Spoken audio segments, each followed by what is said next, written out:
Hey there, Internet friends. Trevor Starkey here with another episode of TV Thursday, continuing my rundown of great episodes of The Office season by season. We're up to season 7 now. This is Michael Scott, Steve Carell's final season with the show before he moved on to kind of his burgeoning film career.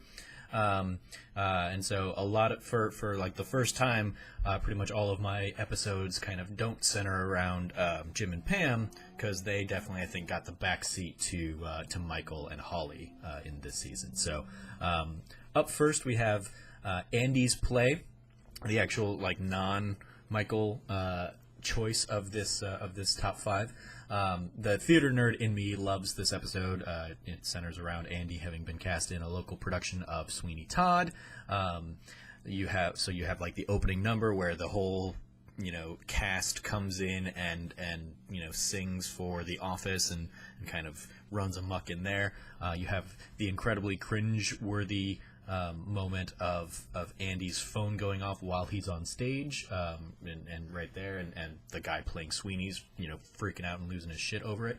And then I love the tag at the end of this episode, which pays off a joke earlier in the episode talking about how Michael had gone in an audition for Sweeney Todd by doing an entire reading of an episode of Law and Order, and then we get to see in the tag like that audition, the beginning bit of that audition, and it strikes true to me because the very first thing I ever auditioned for was a production of A Midsummer Night's Dream, and I was in high school, but I wasn't taking theater classes or anything like that. And I was auditioning for the role of Bottom, who's like the buffoonish actor character in that show. And to audition and show that I could play that character, I, in a very Bottom-like role, went in and auditioned with like an entire scene of A Midsummer Night's Dream, and I basically played all of the parts in the audition. It was, I'm sure, way too long looking back on it, and just also probably terrible. I didn't end up getting cast in that. I did get cast in the show. I ended up being Theseus, but yeah, it was just, I was like, looking back, I'm like, what the hell was I thinking? And so Andy's play in particular, that scene reminds me of that every time, where I'm like, yeah, I was an idiot back then.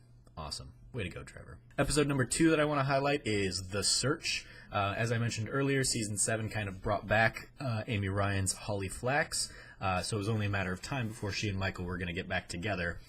She resists the first few episodes that they're back leading up to this one, but when Jim has an emergency and basically has to leave Michael at a gas station bathroom, Holly becomes effectively the dowsing rod that is able to like lead Dwight and Aaron to finding Michael, and it's an obscure trail that only she and Michael would really follow, and it shows just how perfect they are for one another, and so they end up kind of realizing that by the end of the episode, and it's a very nice little heartwarming reunion for the two former lovers.